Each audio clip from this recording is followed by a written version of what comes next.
The Gilded Age, wealth, unrest, and a fractured nation. The story of the Biltmore Estate begins at the height of the American Gilded Age, a period marked by staggering industrial wealth, deep social inequality, and national unrest. In the 1890s, labor strikes paralyzed major cities, while the Panic of 1893 pushed millions of Americans into poverty. This was an era when the promise of progress coexisted with economic fear, making any display of extreme private wealth especially controversial. George Vanderbilt, an heir in search of cultural authority. George Washington Vanderbilt II was unlike the loud industrial titans of his age. Reserved, highly educated, and deeply influenced by European art and history, he sought not political influence, but cultural legitimacy. His wealth gave him freedom from public life, and his ambition centered on building a personal world that reflected refinement, permanence, and intellectual superiority. A radical architectural choice in a democratic nation. Vanderbilt's decision to construct a 250-room French Renaissance chateau in the mountains of North Carolina represented a dramatic departure from American architectural tradition. Rather than embracing the restraint associated with Republican ideals, he chose a style rooted in European aristocracy. This choice signaled that American wealth no longer aspired merely to comfort or status. It aimed to rival centuries of royal tradition. Richard Morris Hunt and the language of elite power. By hiring Richard Morris Hunt, the most prestigious architect of America's elite, Vanderbilt made a deliberate statement.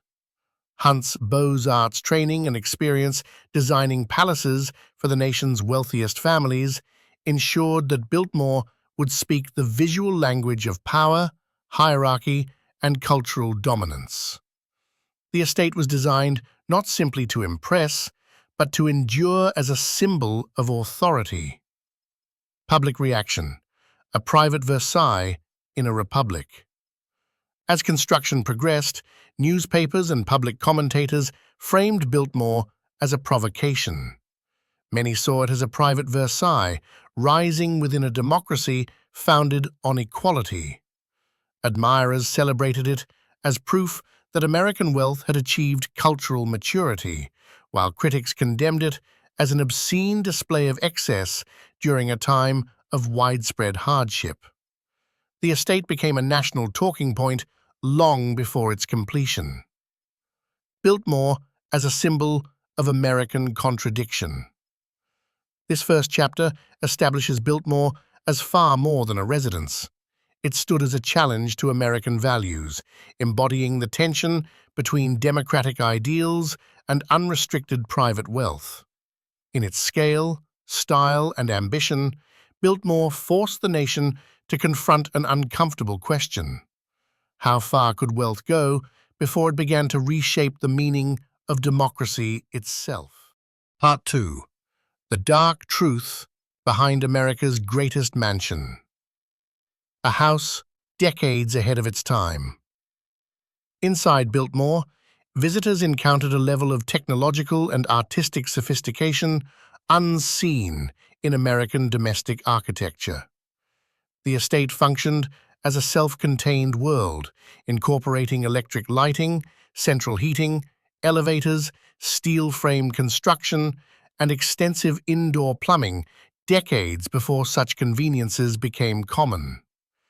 These innovations transformed the house into a symbol of modernity and control, demonstrating how wealth could accelerate progress for a single household, while much of the nation remained without basic infrastructure.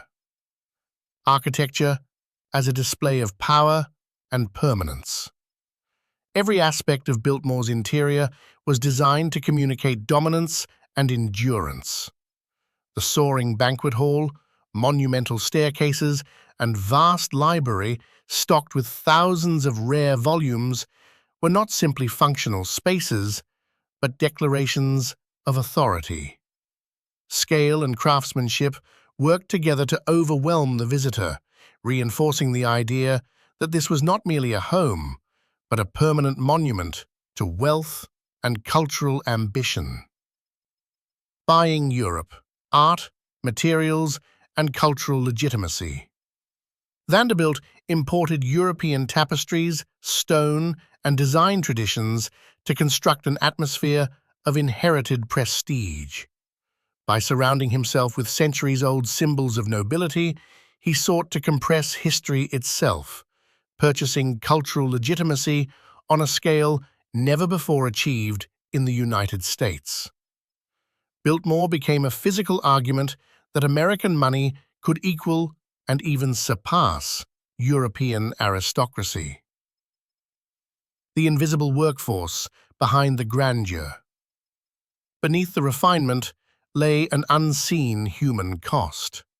Thousands of laborers, masons, quarrymen, carpenters, and craftsmen worked under harsh and often dangerous conditions to bring Biltmore into existence. Their names and stories remain largely absent from the historical record, a silence that stands in stark contrast to the meticulous documentation of the estate's design and ownership. The grandeur of Biltmore was built on anonymity. Landscaping as control, Olmsted's managed nature. Outside the house, Frederick Law Olmsted's meticulously planned landscape extended the estate's authority into the natural world. Wilderness was reshaped into an idealized pastoral environment, carefully managed rather than left wild. The landscape reinforced the same values as the house itself: order, hierarchy, and human dominance over nature. Conservation through consumption.